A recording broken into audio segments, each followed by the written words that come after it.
ውድ የቤታችን ሚዲያ አድማጭ ተመልካቾች እንደምን ቆያችሁን? አሁን የምትገኙት የቤታችን ሚዲያ የትንታኔ ዘገባ ሰዓት ላይ ነው። የትንታኔ ዘገባውን የማቀርብላችሁ አንተነህ አየለ ነኝ። አሰብ ለኢትዮጵያ ምኗ ነው? በዓለም ላይ ወዳሉ ሀገራት ከመሬት ተነስታችሁ በባህር ላይ በምታደርጓቸው ጉዞዎች የግድ የምትጠቀሙባቸው 4 የመግቢያ በሮች አሉ። ወደ ሰሜን፣ ደቡብ፣ ምስራቅና ምዕራብ ለሚደረጉ የባህር ላይ ጉዞዎች አንዱ የመግቢያ በር ስዊዝ ካናል ሲሆን መሸጋገሪያው ደግሞ የቀይ ባህር ነው። የቀይ ባህር የየብስ መዳረሻ አንደኛው አካል አሰብ ነው። አሰብ ለኤርትራ በደቡብ ምስራቅ የሚገኝ ግዛቷ ነው። ኢትዮጵያን ደግሞ በሰሜን ምስራቅ ወደ ቀይ ባህር ይጋብዛታል። አካባቢው በየብስም ይሁን በሰማይ አረብን፣ አፍሪካን፣ ሩቅ ምስራቅንና አውሮፓን ማገናኛ ድልድይ ሆኖ የሚያገለግል ትልቁ የመግቢያ በር ነው።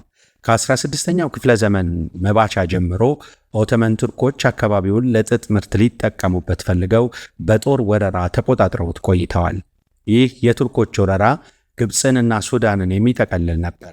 ይህን አካባቢ ቱርኮች ለኢንዱስትሪ ግብዓት ማምረቻ አድርገውት በሚገባ ተጠቅመውበታል። በአካባቢው ጣሊያኖች የዘገዩ ቅኝ ገዢዎች ሆነው ተከስተዋል። ጁሴፔ ሳፔቶ የሚባሉ ካቶሊካዊ ቄስ እንደ አውሮፓ አቆጣጠር በህዳር ወር 1869 አሰብን ተመልክተው ሲያበቁ ከአፋር 2 ወንድማማች ሱልጣኖች ጋር የመሬት ግዢውን ለመፈጸም በቅተዋል። የመሬት ግዢው በ$6000 ክፍያ የተፈጸመበት ነው። የወቅቱ የአፋር ሱልጣኖች ሐሰን ቢን አህመድ እና ኢብራሂም ቢን አህመድ በመባል የሚታወቁ ናቸው። የመሬት ሽያጩ ውል አውሮፓውያን ወደ አሰብ አካባቢ ሲመጡ ከሁለቱ የአፋር ሱልጣኖችና ከአካባቢው ነዋሪዎች ትንኮሳ እንዳይገጥማቸውና በሰላም አርፈውና ተዝናንተው ቆይታ እንዲያደርጉ መደላደል የሚፈጥር ነው ተብሎ የተፈረመ ቢሆንም ኋላ ላይ ሐቁ ሌላ ሆኖ ተገኝቷል። ጣሊያኖቹ ቀስ በቀስ ወታደሮቻቸውን እያሰፈሩና የመሬት ግዛታቸውን እያሰፉ አካባቢውን ለመቆጣጠር ሲሞክሩ በኢትዮጵያውያኑ በኩል በሚሰነዘሩባቸው አጸፋዎች ብዙ ዋጋ ሲከፍሉ ቆይተዋል። ኢትዮጵያም እስከ ዕውቁ የጦር መሪ ራስ አሉላ አባ ነጋ ድረስ ግዛታዊ አንድነቷን ለማስከበር ተዋድቃለች።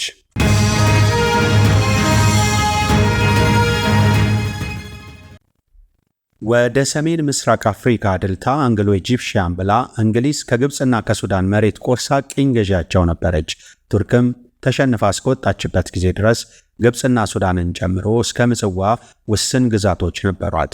በኋላ ፈረንሳይ ስዊዝ ካናልን ለመክፈት ቁፋሮ ጀምራ ባዘረጋቸው መሸጋገሪያ አካባቢው በተለይ አሰብ ተመራጭ መዳረሻ ለመሆን በቃ። እንግሊዝ የፈረንሳይ የስዊዝ ካናልን መቆፈር ስላልተመቻት በሩጫ መታ የመን ገብታ ባብል መንደብን ያዘች። እንግሊዞች ባብል መንደብን፣ ጣሊያኖች አሰብን ተቀራመቱ። ፈረንሳዮች ስዊዝ ካናልን እናልማ ብለው መቀመጫቸውን ጅቡቲ ላይ አድርገው በስፍራው ከራርመዋል። ጣሊያኖች በዚህ ሰዓት በቦታው ዋጋና ክብር ለማግኘት ሲሉ ከአሰብ ጀምረው የኢትዮጵያን ግዛቶች ቀስ በቀስ መቆጣጠር ጀመሩ። ግባቸውም ከቀይ ባህር ተነስቶ የአባይን ምንጭ መቆጣጠር ነበር። እንግሊዞች ከካይሮ ተነስተው ኬፕ ታውን ለመግባት አቅደዋል። ፈረንሳዮች ከጅቡቲ ተነስተው ሴኔጋልን መቆጣጠር ነበር ህልማቸው። ሁሉም መገናኛቸውን ኢትዮጵያ አድርገው አፍሪካን ተካፍለዋት ነበር። በኋላ ግን ፈረንሳይ በእንግሊዞቹ እጅግ ትጠላ ነበርና ቻድን፣ ሞሪሼስን፣ ማሊንና ሴኔጋልን ይዛ ከምስራቅ አፍሪካ በእንግሊዞች ጫና ተነቀለች። ሌላው አስደናቂ ጂኦፖለቲካዊ ምትሃት የነበረችው የቻድ ሰብሳሃራን ሚሊታሪ ቤዝ ለማጠናከር ከተፈለገ ኢትዮጵያን መያዝ አስፈላጊ መሆኑ በአውሮፓውያኑ በተለይም በእንግሊዝ መታመኑ ነው። በዚህ የአውሮፓውያኑ አዲስ ጉልበተኞች ትብብር ቱርክ እየተዳከመች አሰብን ለግብፅ ሰጥታ ወጣች። በዚህ ጊዜ ታዲያ በግብፅ የተከበበው የእንግሊዝ ጦር መውጫ አጣ። የምታስለቅቁልን ከሆነ ምጽዋን ከግብጾች ነጥቀን እንመልስላቸዋለን ብለው እንግሊዞች ለኢትዮጵያዊው ንጉሥ አፄ ዮሐንስ ቃል ገቡላቸው። አስተማማኝ ወደብም እንሰጣቸዋለን ሲሉ ማሉ፣ ተገዘቱ። ኢትዮጵያውያን ግብጾችን አጥቅተው የእንግሊዝ ወታደሮችን አስለቀቁ። እንግሊዞች ግን ቃላቸውን አፍርሰው ምጽዋን ለጣሊያኖች ጥለው ከአካባቢው ወጡ። ጣሊያኖች ሻቢያ ዛሬ የምታስተዳድረውን አካባቢ ይዘው ኤርትራን እንፈጥራለን አሉ። በኋላም ኤርትራ ብለው ከኢትዮጵያ የቆረጡትን ግዛት አጠናከሩ። ጣሊያኖችና እንግሊዞች ሶማሊያን፣ ጅቡቲን፣ የኬንያን ሶማሌዎች ጨምረን የኢትዮጵያ ሶማሌዎችን አካተን ታላቋ ሶማሊያን እንመሰርታለን ሲሉ በኢትዮጵያ ላይ አሴሩ። ነገሩ ሳይሳካ የቅኝ ዘመን አገዛዝ ከሰመ። እዚህ ጋር ልብ ሊባል የሚገባው ሀቅ ምጽዋና አሰብ፣ ራስ ዱሜራ የሚባሉ ዛሬ ጅቡቲና ኤርትራ የሚጣሉባቸው 4 ደሴቶችን ጠቅልሎ የኢትዮጵያ ግዛቶች ነበሩ። የዳህላክ ደሴቶች ሳውዲ አረቢያ ከኤርትራ የነጠቀቻቸው 2 የባህር ላይ መሬቶች በአንድ ወቅት ኢትዮጵያ በቀይ ባህር ላይ የ1000 ኪሎ ሜትሮች ግዛት ባለቤት እንደነበረች በታሪኮቻቸው የሚናገሩ ናቸው።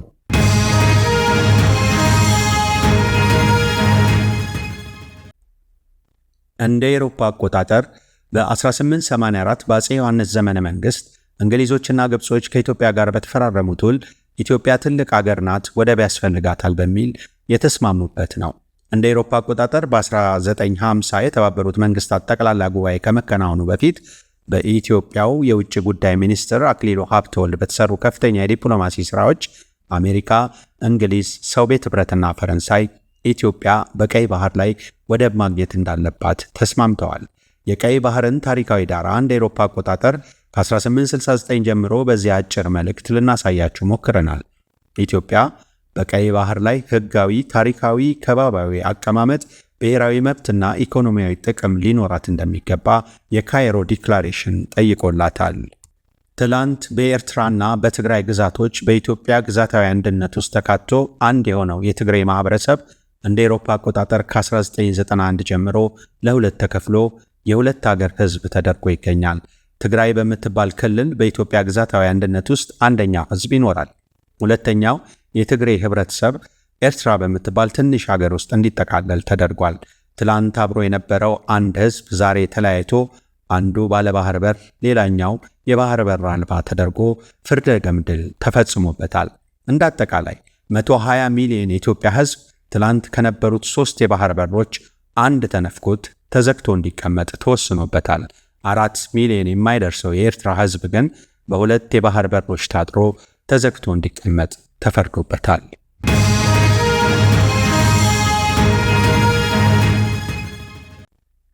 ከ1956 ዓ.ም በኋላ ጀብሃና ሻዕቢያ በኤርትራ ከኢትዮጵያ ጋር መዋሃድ ተበሳጭተው በሳህል በረሃ በቅደም ተከተል ባነሷቸው የመገንጠል ጦርነቶች ነፃነትን ጠይቀዋል። ኤርትራ ስትገነጠል የነበሩ ቅድመ ጥያቄዎች የኤርትራ ቅኝ ተገዢ ናት፣ ከቅኝ ተገዥነት ነው ነፃ የወጣችው ተብለናል። እዚህ ጋር እንግዲህ ከአፄ ዮሐንስ ጀምሮ እስከ ንጉሥ ሚኒሊክ ያድዋ ድል ድረስ ኤርትራ በጣሊያን ቅኝ ስትገዛ ማንም ነፃ ሊያወጣት አልሞከረም። ዛሬ ከጣሊያን ነፃ ስንወጣ ልናምራቸው አይገባም የሚል ክርክር ኤርትራዊ ነን ባይ ልሂቃኖች ያነሳሉ። ከቅኝ ግዛት ማክተምም በኋላ ኢትዮጵያ ቅኝ እንድትገዛን በዓለም አቀፉ ማህበረሰብ ተፈቅዶላታል ሲሉ የትላንቱ ሻዕቢያ ወጣቶች የዛሬዎቹ የኤርትራ መሪ አዛውንቶች ይሞግታሉ። ከዘመነ ኦቶማን ቱርክና ከጣሊያን ቅኝ ተገዥነት ኤርትራዊ ወገኖቻችን ነፃ እንዲወጡ ከአፋር ሱልጣኖች እስከ አሉላ አባ ነጋ፣ ከአፄ ዮሐንስ እስከ አፄ ሚኒሊክ እንዲሁም ከአፄ ኃይለሥላሴ እስከ መንግስቱ ኃይለማርያም ብዙ ዋጋ ኢትዮጵያውያን ስለ ኤርትራ ወገኖቻቸው ከፍለዋል። ኤርትራውያን ከኢትዮጵያ ጋር በቆዩባቸው ዓመታት ከተቀረው ኢትዮጵያዊ በተለየ ሁኔታ በደል አልደረሰባቸውም። ቅኝ ተገዢ ነበሩ የሚያሰኛቸው ምንም ተግባር በኢትዮጵያ በኩል አልተፈጸመም። የሆነ ሁሉ ሆኖ ኤርትራ የሽምቅ ውጊያ ድል ቀንጧት በኤሊቶቿ ጉልበት በኢህአዴግ ድጋፍ ለመገንጠል በቃች። ወይም እነርሱ እንደሚሉት ከኢትዮጵያ ቅኝ ተገዥነት ኤርትራ ነፃ ወጣች፣ ነፃ ሀገርም ተብላ እውቅና አገኘች። እንደ አውሮፓ አቆጣጠር በ1991 በነበረው ኤርትራንና ኢትዮጵያን የመለያየት ስርዓት ላይ በአሜሪካ በኩል ሚና የነበረው ሄርማን ኮል መለስንና ኢሳያስን ስለ ቀይ ባህር ላነጋግራችሁ ሲላቸው በመለስ በኩል የተሰጠው ምላሽ ኢትዮጵያን ከሚመራ መሪ የሚጠበቅ አልነበረም። አንተ ያገባህም እኛ እንጨርሳለን ብሎ ኤርትራን ከሁለቱ የቀይ ባህር በሮቿ ጋር ለሻዕቢያ አስረከባት። በ1993 ዓ.ም ኤርትራ ራሷ በኢትዮጵያ ላይ በከፈተችው ጦርነት 100,000 ኢትዮጵያዊ ወጣት ወታደሮች እንደ ጤዛ ረግፈው አሰብ ሳይነሳ ወደ አልጀርስ ስምምነት ተሄደ። በግልግል ዳኝነቱም ላይ የኢትዮጵያ ጠበቆች አሰብን አንስተው ሳይከራከሩበት በቅኝ ግዛት ስምምነት ውሎች ችሎቶች ተካሄዱ። ለኤርትራ ያደላ ጭራሽ መሬት ከኢትዮጵያ ቆርሶ የሚሰጥ ውሳኔ ተላለፈ። ኢትዮጵያ በወቅቱ አይሰሩ ስራ ተሰርታ ጉዳዩ ተዳፈነ። እንደ አውሮፓ አቆጣጠር የ1900፣ የ1902፣ የ1908 ኢትዮጵያን የተመለከቱ የቅኝ ግዛት ዘመን ውሎች በሁለተኛው የዓለም ጦርነት ጣሊያን ከተሸነፈች በኋላ ተገዳ በፈረመችው የ1947 የቅኝ ግዛት ውሎች አፍራሽ ውል ተሽረዋል።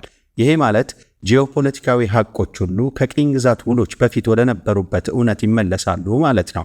እነዚህ ታሪኮች በ1952 ዓ.ም በነጋሪት ጋዜጣ ታትመው ወጥተው ለኢትዮጵያ ሕዝብ ይፋ ተደርገዋል።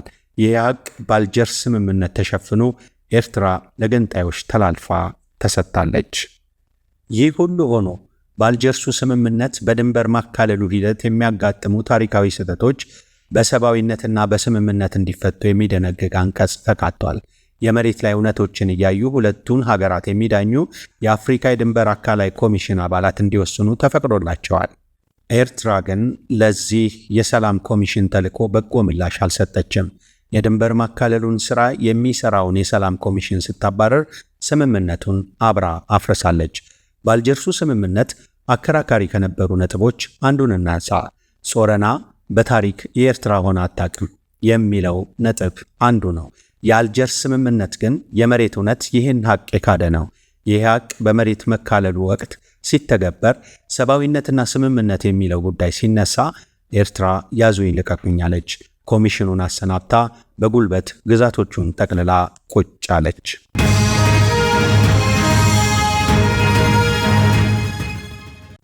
እንደ አውሮፓ አቆጣጠር በ2019 የቀይ ባህር ካውንስል በአካባቢው ሀገራት ሲመሰረት ሳውዲ አረቢያ ኢትዮጵያ ቀይ ባህር አካባቢ ካልተካተተች ሽብርተኝነትን ከአካባቢው ማረቅ እንችልም ስትል ለኢትዮጵያ ተከራከረች። አቶ ኢሳያስ ይህ ሐቅ ከኤርትራ መገንጠል 29 ዓመታት በኋላ ሲነሳ አላጣጣሉም። ግብጽ ግን ባንገቴ ገመድ ይገባል ስትል ቀደምት ደባዋን ለዓለም አቀፉ ማህበረሰብ በይፋ አሳወቀች።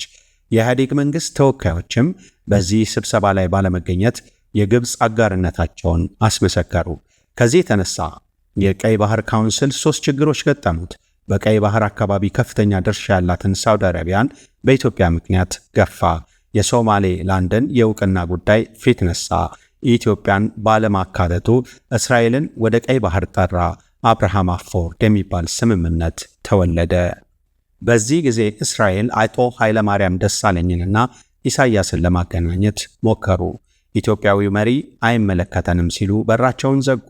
ከአሰብ እስከ አዲስ አበባ የባቡር መስመርን ዘርጋ፣ ወጪውን የአውሮፓ ህብረት ይቻል ሲባል አቶ ኃይለማርያም ለስምምነት ሸብረክ ቢሉም የመቀሌው ጁንታ አሻፈረኝ አለ። እነዚህን ሁሉ እውነቶች በግፍ የተነጠቀችው ኢትዮጵያ ዛሬ ሐቋን መጠየቅ ጀምራለች። ይህ ሐሳብ ብልጽግናን ከመደገፍ የሚቆጠር ከሆነ ስህተት ይሆናል። ሐቆች ተተንትነው ታሪኮች ደርዛቸውን ጠብቀውና ሕሊናዊ ፈርድ ተሰጥቶ ጉዳዩ መታየት ከቻለ ፍትሐዊ ጥያቄዋን ኢትዮጵያ አንስታለች እንላለን። ፍትሐዊ ምላሽም በሰላማዊ መንገድ ሊሰጣት ይገባል ባዮች ነን። የኢትዮጵያውያን አንድነትም በዚህ ጥያቄ ላይ መጠናከር አለበት ብለን እናምናለን።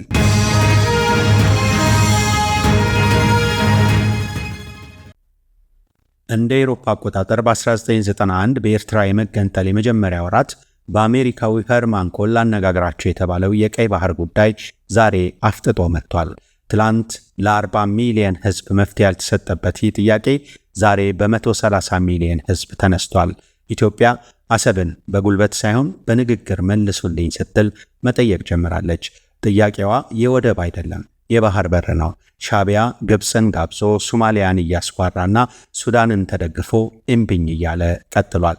ትላንት የኤርትራን መንግስት የሚፈራ ወይም ለኤርትራዊው መንግስት የሚሳሳ አስተዳደር በኢትዮጵያ ነበረ። በዚህ ምክንያት ኢትዮጵያ አሰብን እንድታጣ ተደርጋለች። ዛሬ ግን አሰብን ለኢትዮጵያ ይገባል የሚል መንግስት በኢትዮጵያ በኩል ስልጣን አግኝቷል። ኢትዮጵያና ኤርትራ ዛሬ ላይ ስለ ቅኝ መገዛትና ነፃ መውጣት ወይም ስለ አልጀርስ ስምምነት ሊሟገቱ አይችሉም። ሁለቱ ሀገራት ሊነጋገሩ የሚችሉት ስለ አሰብ ብቻ ነው። ሰጥቶ በመቀበል መርህ ትርፋቸውን ማስላት አለባቸው። ጠባቸውም እርቃቸውን መሆን ካለበት አሰብ ነው መሆን ያለበት። አሰብን አንቆ አልጀርስ ተቀባይነት የለውም። አሰብን አንቆ ነፃ ወጥቻለሁ አይታሰብም። ከዚህ ተነስተን ኢትዮጵያና ኤርትራ ከ2010 ዓ.ም ስምምነታቸው በኋላ ያራራቃቸው የፕሪቶሪያ ስምምነት ወይስ የአሰብ ሐቅ ብለን ብንጠይቅ አንድ ደረቅ እውነት እናገኛለን። እርሱም በኢትዮጵያውያን ሕልውና ላይ የተጋረጠው ሸምቀቆ የማስገባት ሱስ በኤርትራ በኩል መታየቱ ነው። ይሄ የኤርትራ ሱስ የኢትዮጵያ አደጋ ነው። ይህ አደጋ በምን ሕግ ሊዳኝ ይችላል? ኢትዮጵያን ሸምቅቆ ብሎ ማስገብሮ መኖር ለኤርትራ አዋጭ ሥራ አይሆንም።